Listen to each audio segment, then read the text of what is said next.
paper in advance. Still under construction even at this point, so I just wasn't confident enough to disperse it. So I became interested in the topic of potentiality and whether it can ground moral status. When I was thinking about stem cell research and whether you can use discarded or discarded embryos from IVF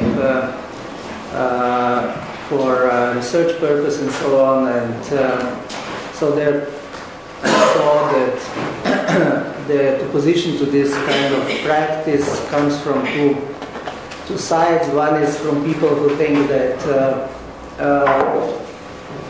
the embryos or fetuses are persons, are actual persons, and the other comes from those who think that they're potential persons, and that this at least grants them some moral status,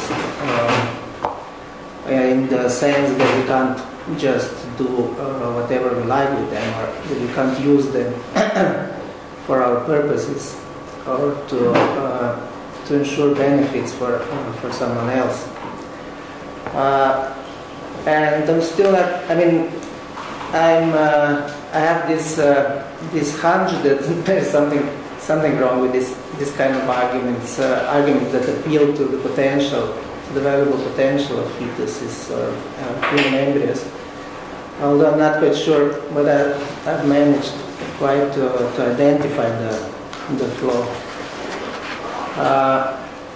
Okay, this is the outline of the paper. That would need an hour and a half, so just ignore it. So, what is the argument from fetal potential? I just use the word fetus. Different people use different notions. I'll just use the term fetus for being that comes into being from the time of conception and lasts until birth. So very precise. AP. Argument from potential. Okay. FO is you just heard is the future like ours. Future like ours argument against abortion. Okay. So what does the argument look like? First, let me say what I don't think is an argument from potential, or maybe I'll skip that and leave that for discussion. I think in order to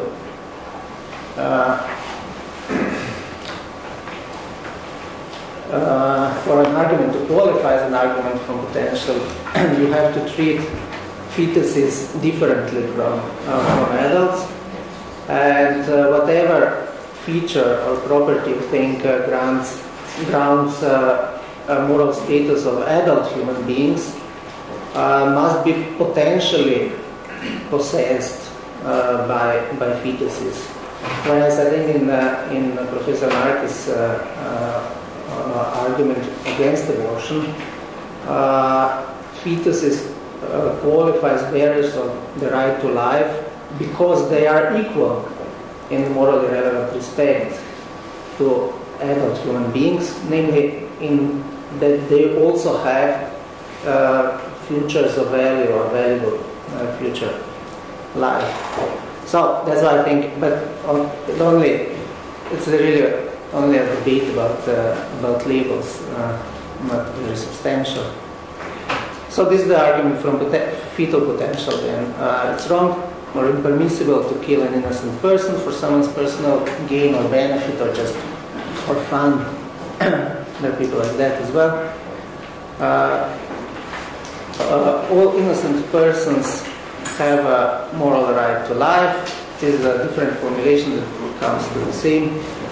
And then there's what I would call the potentiality principle.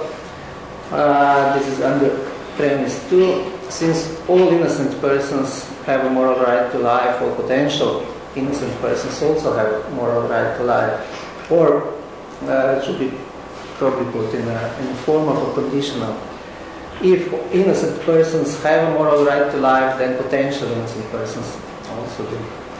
And it need not be the right to life that we ascribe to, can be other things. You can also say, well, if it's wrong to kill innocent persons, then it must be also wrong to kill potential innocent persons. It doesn't really,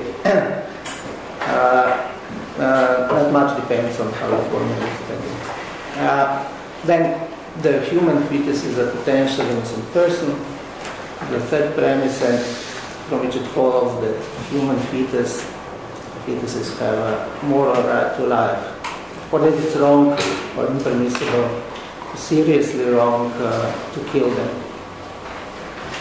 Oops. That was a bit fast. And let me just say that this is just one line of argumentation among many that a pro-lifer or an opponent of abortion can use. Concession one needs to make is that it's not just opponents against abortion that appeal to this or need to appeal to potentiality or its value. It might also be people who are actually in favor of abortion, but want to draw a distinction between the moral status of fetuses and moral status of infants. So they will typically then argue that there's a great deal of difference in the valuable potential between this one way of making the distinction that's morally relevant. That there's a great deal of difference in the potential between fetuses and infants. And if someone wants to hold a view like Elizabeth Harman, which labels babies provide more reason, and want to draw a distinction between the way we treat or are obliged to treat infants, human infants, and the way we treat non-human animals like cats, you also might need to appeal to the potential, because there's not much difference in terms of actual properties that human infants have. This won't provide them any advantage over certain non-human animals. Okay, so there's also an intuitive appeal. I think I quote Alan Good. Well, what he said was pretty much that if you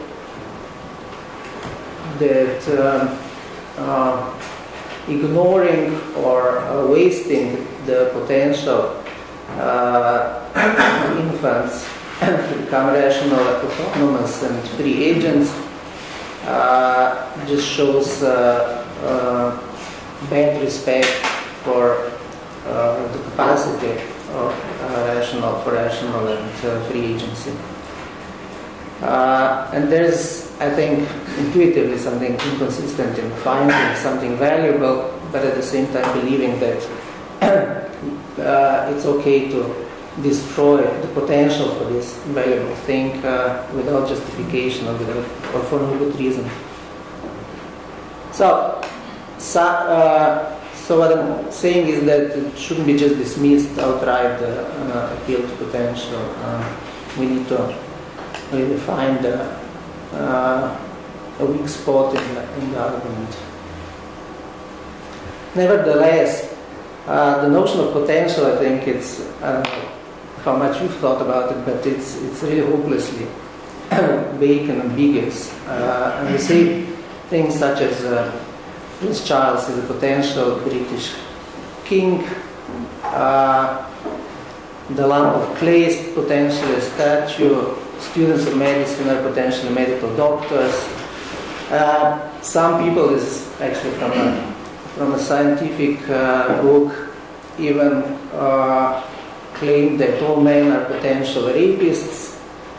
by which they mean that if placed in the right kind of circumstances on a desert island and so on, they would very likely rape. Then humans in irreversible coma are potentially conscious beings. This is what David Oderberg, for example, claims. Fish egg is potentially a fish, tadpole is potentially a frog. This ruin is potentially a wonderful home. And I think even philosophers are very lax in using this notion. Just to quote two, John Harris, for example, wrote in his book The Value of Life, to say that fetus is potentially human persons, to say that if certain things happen to it and certain other things don't happen, then it will become a human person. Bertolt Feinberg, he draws attention to this very shaky grounds by providing this example. Orange concentrate is potentially orange juice. If you dissolve it in water, orange cake. If you mix it with flour, eggs and butter and poison, if you mix it with water and an appropriate substance. And I think Professor Marcus also uses this notion a bit carelessly when he talks about futures of value as potential for valuable experiences, valuable future experiences.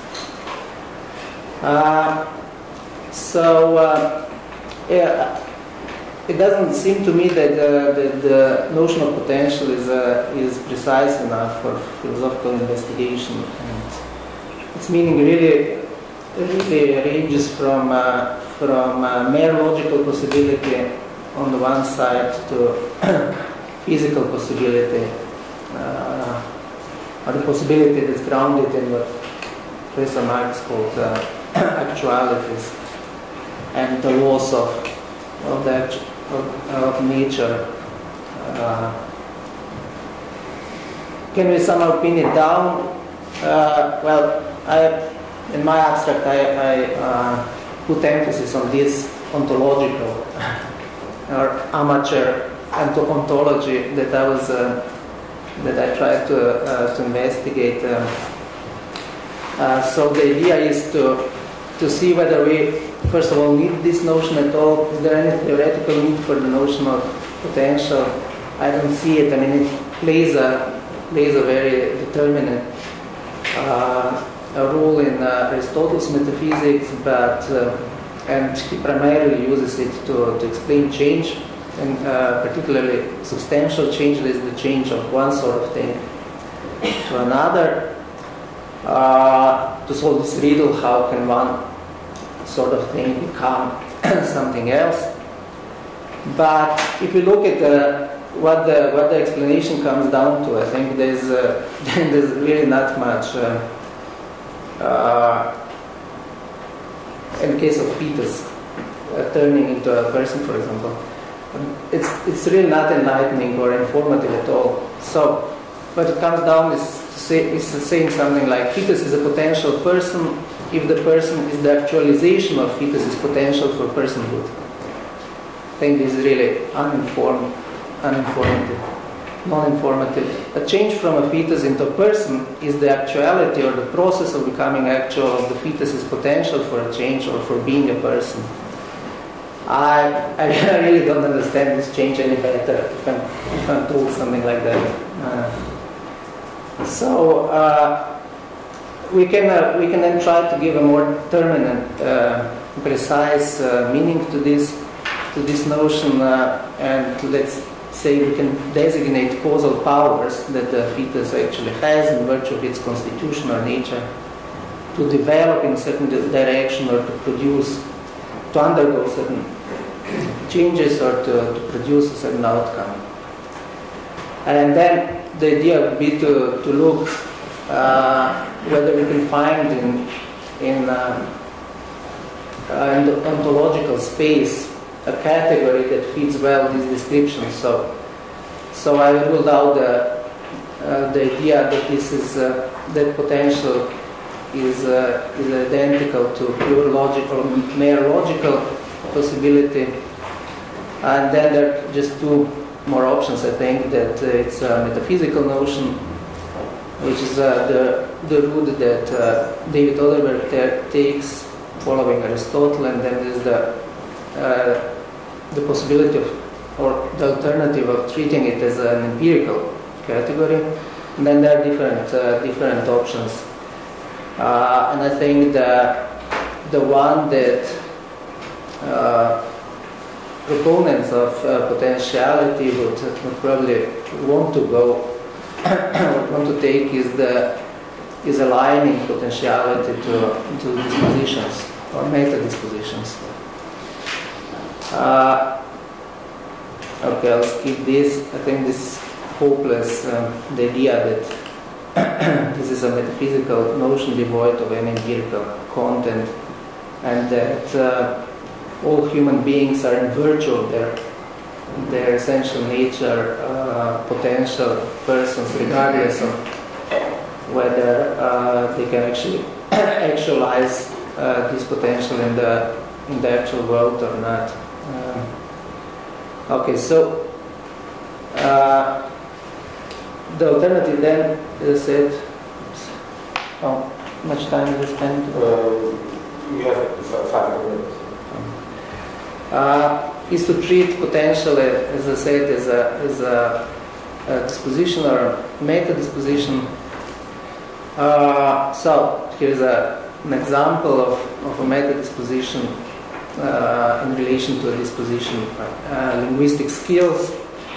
Whoever can speak French has a more or less, I think this is perhaps even John Harris's example. Whoever can speak French has a more or less permanent disposition for forming French sentences, for understanding them when spoken or written down, and so on. And this needs to be distinguished from pretty much everyone's capacity to acquire the knowledge of French in a stimulative environment. So I could speak French, or I'm a potential French speaker, may be true, but it's ambiguous between I could manifest the appropriate linguistic disposition now or any time, and I could acquire the appropriate linguistic disposition, but since I haven't done that yet, I can't manifest it now. So I can't really form French, well-formed French sentences, or sentences that actually meant something or made sense. Analogously, we could think of the fetal potential for personhood as a disposition of a fetus to acquire over time in favorable biological and then social conditions, a disposition for a rich mental life, self-consciousness, a conception of oneself as a temporal being, responsiveness to reasons, and whatever else characterizes full-fledged persons. Now I'm not, after I've done a bit of thinking, I'm not really sure that this proposal is going to work for proponents of potentiality arguments. And here are my worries. So I don't think we can really map what potential or what proponents of potentiality mean by it onto dispositional, or put it on a dispositional framework. Dispositional properties are best defined in terms of corresponding counterfactuals. So something is solvable means if put in the water it would dissolve. Ceteris paribus, or other things being equal. Y is fragile means if hit hard or fall on the stone floor or whatever, it would break. So we could try to define personhood as a disposition by following these examples and say something like F is a potential person means if first put in uterus and after birth put among people, F would develop and manifest free agency and reach mental life. Now this looks pretty different to me to the fragility or solubility predicates. And if you compare, there are three main elements in the ontology of dispositions. One is the basis of a disposition, the other is the activating conditions, and one is the manifestation of a disposition. So in the case of fragility, the categorical basis of this disposition would be something like physical microstructure. Activating conditions, one of them at least, is hitting the floor or being hit hard or with a hard object. And the manifestation of the disposition is then breaking. Now, I'm not sure, maybe I have not enough thinking, but what would be the equivalent for personhood? What would be the categorical basis of disposition? Is it the genetic software? Is it the neurophysiological basis? Is it the brain? And I think there's no identifiable set of activating conditions. I think we are pretty much in the dark what the activating conditions for this disposition would be. We have a bit better idea, I think, about the manifestation.